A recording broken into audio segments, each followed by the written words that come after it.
Welcome, Max. Thank you. Delighted, of course, that you have taken the decision to join REVIV. Tell me a little bit about that. Was it an easy decision or was it a difficult decision? Thank you very much for having me. It was an extremely easy decision. When you asked me to join the board of REVIV, I knew that this is exactly the type of role that I was looking for.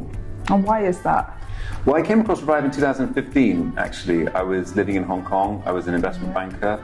I was living a very work hard, play hard lifestyle. And to be honest, I needed something like REVIV just for my own health personally. So that's when I got to know REVIV. And then I tracked the business over time. And I can see that for my own personal career growth, it would be a fantastic board to join. So for me, it's very good that you've asked me, so I'm very pleased. Thank you. No, we're very pleased that you accepted the offer and you joined. I think we've got an incredible board. I think every single person on the board of REVIV is passionate about preventative health. Everybody wants to be part of the journey that's going to change people's lives. I know that's no different for you. I think what many people would want to know is, before this global pandemic, was preventative health part of your life? Was this something that, you've just mentioned that you followed REVIV from 2015. So I guess the question is, do you take care of yourself? Well, now I do, but I didn't, and that was the point. I was drinking too much, I was doing things that I shouldn't be doing, and I started thinking, okay, hang on, I've got to start working out. Fine, get a gym membership. Then I started getting into vitamin boosters. Did you actually go to the gym? Yeah, I did, I can't tell. And then I started doing vitamin boosters. Okay. And then, I started doing IVs, but not thinking about it as a long-term preventative health strategy. As a cure rather than prevention? As a cure. I was reacting to my feelings. And what I realized we got to do now is get ahead of problems before they arise in our lives, which is how I thought that preventative health was so important, and I started taking it more seriously. I know the answer to the next question, but I'm going to ask it anyway. It's no secret that yourself and members of your family suffered from COVID earlier this year. I know that you have used IVs as part of your COVID recovery. But I guess what I actually genuinely don't know is, did it make a difference for you? Did it make you feel different? And do you really feel the benefit in terms of your COVID recovery? Well, what actually you and what no one else knows is that I also had COVID-19. So this is the first time that I've actually said it, that I had it. But I thought to myself, what can I do to recover from this? Everyone was saying vitamin C, vitamin D. I thought, what better way than to actually improve my recovery, sort of turbocharge my recovery by taking something like the Mega Boost. It did certainly help me, it helped my family, and obviously everyone's recovery is different based on your conditions. It took me 2 weeks in total to recover, and I'm sort of pleased to say that everything's fine now. But just to have done it by myself and just relied on my own sort of recovery, wouldn't have been using, I think, all the tools that we have to our advantage. So yeah, it helped a lot, so I'm pretty grateful for that. And you're now permanently back in the UK from Hong Kong? Yes, I am. And you're a new father? New father, got a baby girl who's 9 weeks old, and she's... How does that make you look at your own mortality, knowing that you have this beautiful daughter that you have to be around to care for?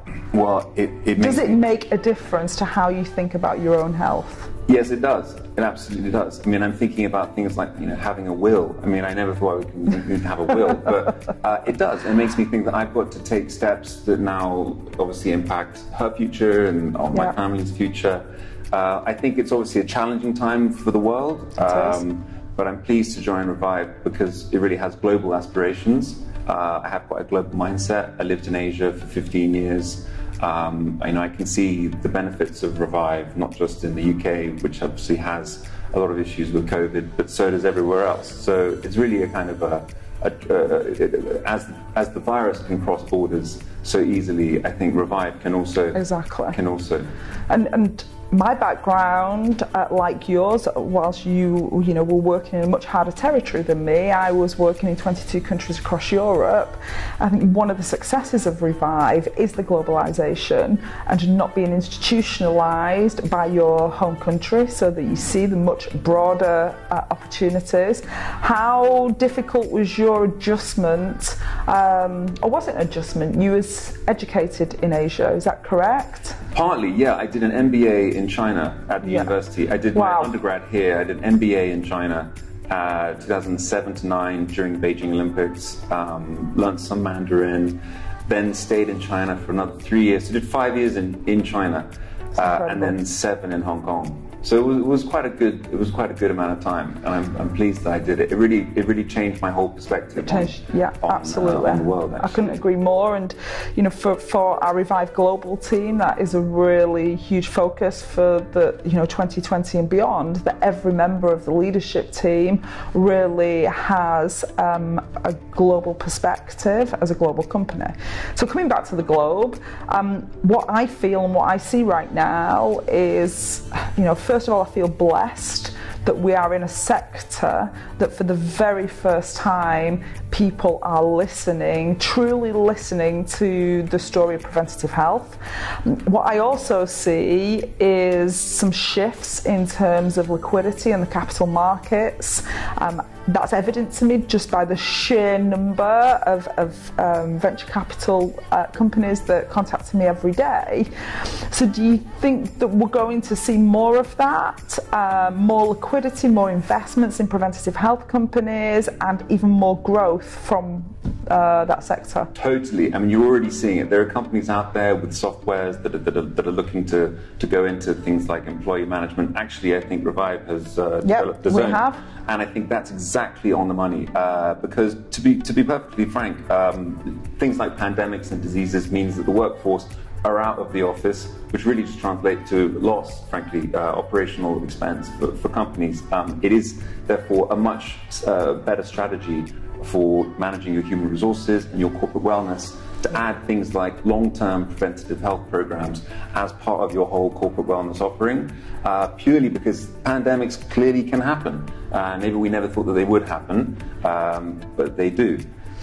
Yeah, and what we can definitely see is that to recover from that economically, which is important for every single country around the world now, needs more than just a conventional testing strategy. If we look at the governments across the world, and how, everybody's different in terms of how they're dealing from a testing perspective, and many are getting a hard time in terms of how effective testing they are. It's going to take much more than just a testing strategy to bring the economy back, and it's going to take much more than that to have a safe workplace, and for employees to feel confident to return to work, for employers to be able to manage and provision financially. We've talked about it. We had already made the decision to move into technology from a REVIV perspective in 2019. Today, that was absolutely the right decision. But I can also see through those developments a shift in the corporate sector. From a corporate well-being perspective, companies now recognise the importance of investing in their employees for the future. During COVID, where people not just have had COVID, people are struggling to recover from it. They're off sick, not for 1 week or 2 weeks or 3 weeks. There's people that have now been off for 120 days because they're struggling to recover. And I think democratising healthcare and the thriving community of preventative health companies across the world, of course REVIV being one, and REVIV being the only one that's in 41 countries, is going to close that gap. We're going to have to rely on the private sector of preventative health to create a healthy employee community. Well, that's what I feel, and I'm actually very sure that's why you joined the board of REVIV. That is absolutely one of the major reasons why I joined, because I can see REVIV. There are a lot of companies out there that do DNA testing, or maybe they have this software. But what REVIV has, which I think is pretty special, is got the infrastructure as well. It's got the clinics in 41 countries. So not only can you obviously have a relationship with the employees and with the people through the companies, through the health software and preventative health programs. They get to know themselves better. But then what do they do with that information? There are the clinics where they can walk in and they can actually then meet a consultant or meet one of the doctors. Completely right. And that, I think, goes above and beyond having just a relationship with a website that sends you a testing kit and you send it back. It's much more personal with REVIV. So, and I think that's what people want when they're talking about their health. I mean, exactly. You want someone who understands you. Yeah. And the most exciting thing for REVIV, but for myself, and you're aware of this as a board member, is when you see people finally understanding that health is wealth, that changes the landscape for the 758 people that work for REVIV and the millions of people that operate in this sector. So that's exciting.